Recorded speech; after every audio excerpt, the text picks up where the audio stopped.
Oklahoma Congressman and soon-to-be potential senator from Oklahoma, Congressman Markwayne Mullin. Sir, welcome to the program. Thanks for having me on, Carl. All right.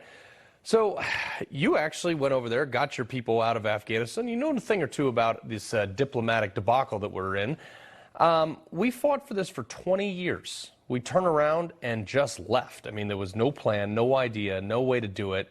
Why is the State Department now backing off on the one sliver of accountability to help the people that helped us get as far as we did in that war? You know, it's the complete disregard this administration has for what we did in Afghanistan.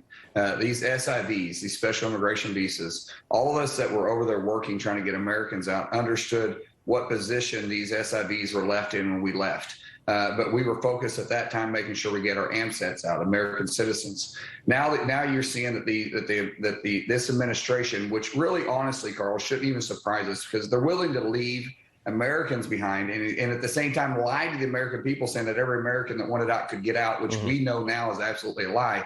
They also know that these SIVs that they said they were going to get out. Why are we surprised that now they're willing to leave them behind because it's convenient for them? I believe with everything inside of me, Carl, they're leaving them there because they don't want their real story to get out. Just like they want to leave Americans there. They don't want the real story of them leaving Americans behind and turning their back on all of us. Now, these SIVs, you know as good as I do, they're willing to fight with our guys and die with our guys with the anticipation that when we left, they could come to America. Yeah, I mean, that's the problem, too. Look, I spent 9 years in and out of Iraq as a SEAL, so I worked with some of these guys over in Iraq, obviously parallel, and we had the same problem. The drawdown over there was substantially longer. I mean, they saw it coming months and actually a year in advance. However, we still had the same problem that our people who went to war with us could not get American citizenships. They couldn't get these SIVs. I mean, this is like a cataclysmic failure. I mean, and also I got to say, Lloyd Austin, the guy who was the architect of the withdrawal from Iraq, is now the Secretary of the Defense, does the exact same thing in Afghanistan under an accelerated timeline. Is there any accountability to this? I mean, let's say we take back the House in 22. Well, Carl, I guarantee you we take back the House, and when I'm in the Senate, we're going to be holding this administration accountable. I guarantee you. Kevin McCarthy, who's going to be our next speaker, has already guaranteed me he's going to do his part in the House, and I guarantee you I'll be doing my part in the Senate.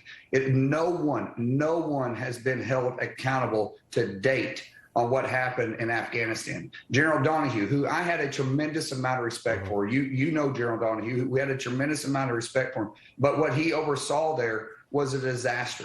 And nothing's happened. In fact, he's over in Europe now overseeing a lot of stuff that's happened over there. General McKenzie, who absolutely disaster, publicly lied to the American people. No one's been held accountable. General Milley, no one's been held accountable. Secretary Austin, no one's been held accountable. And Secretary Blinken, who was out there openly lying day after day to the American people. Not one single person has been held accountable, even for the lives of Americans that were lost over there, even the 13 Marines that were lost. Right. How is that even possible? That never happens except with a cowardly administration that we have right now. And now they're willing to walk away from our SIVs too and just say, hey, we're not even going to give you hope. We're just going to say no. We're only as good as our word. You and I, as men, we're only as good as our word. And this country is only as good as our word. And we're going to enter a conflict again one day. I don't want to, but we're going to. And we're going to ask the people there in that country to help us again. And we have two examples in Iraq and now in Afghanistan when we don't live up to our word. And we can't do that. That's not who America is. Right. You know, the crazy thing is I have a number of friends from my past career that I'm still staying in touch with, some of which have been in and out of Afghanistan. And they have told me that the Afghan fighters are indistinguishable from American fighters because we left our uniforms, we left our body armor carriers, we left our night vision and our weapons and all this stuff. If, God forbid, we have to go back to war with those people, we are not going to be able to tell our own people apart from them at times. How big a problem is this? This is a huge problem because we also have our allies that, well, I say allies, the countries around Afghanistan that we had worked with in the past too. And we have Tajikistan, Uzbekistan, Pakistan, who's all upset at us. They're like, 20 years ago, we were fighting these same guys, except they were fighting with rusty AKs and running around and tore up Tacoma pickups. Now they got up armored vehicles. They got they got better weapon systems than we have, and they're not just on the ground; they're in the air. You Black didn't Hawk do us any helicopters favor. and everything. Yeah, and you didn't do us any favor, and so if this were to take place again, I mean, I have full faith in our men and women in uniform, and you know that we are the best, and we're the best trained, and we are the best equipped. But we're going to be fighting a much different army or terrorist organization if we have to go back in.